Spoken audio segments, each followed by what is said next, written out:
It's time for our Seen and Unseen segment where we expose the stories behind the headlines.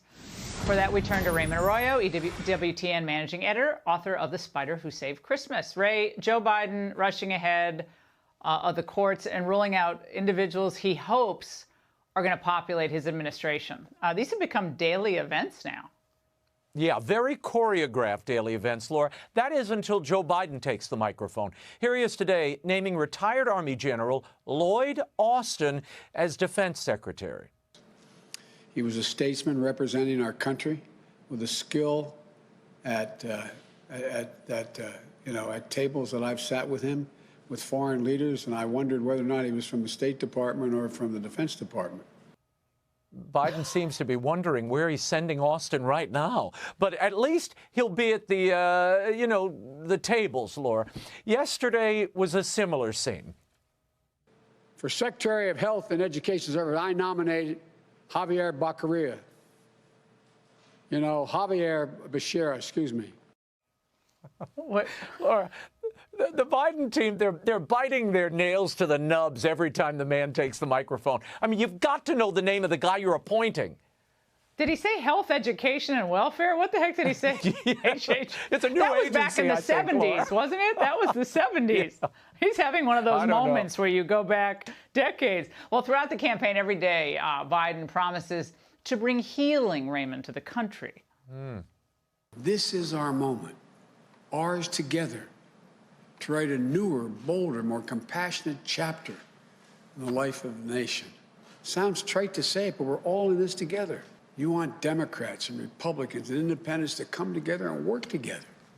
Aww. I wonder how those calls for unity and togetherness, Laura, square with Michigan State Representative Cynthia Johnson's message to Trump supporters on Facebook. Watch. So this is just a warning to you Trumpers. Be careful. Walk lightly. We ain't playing with you. Enough is enough. And for those of you who are soldiers, you know how to do it. Do it right. Be in order.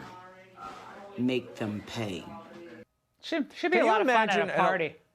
Yeah, she's a fun time. Can you imagine an elected official, Laura, urging harm on her political opponents, calling on supporters to make Trumpers pay? Curiously, this got very little coverage. The Michigan House Speaker and Speaker-elect did issue a statement today. They said threats to Democrats or Republicans are unacceptable and un-American. They're even more unbecoming of an elected official. And Johnson has been stripped of her committees, and they're apparently looking for further disciplinary actions as the proper authorities conduct an investigation. Now, this is the least they could do, Laura. But where are the other Democrat leaders calling this woman out? Where's the media coverage? Basically, it was non-existent. Maybe she and Maxine Waters should get together and take this act on the road and do a revenge and intimidation tour, unplugged, where they just issue threats and tell people to get in other people's faces. But it wasn't like she was trying out for like a bad made-for-TV movie. It was like we were watching like her audition tape or something. It was so lame.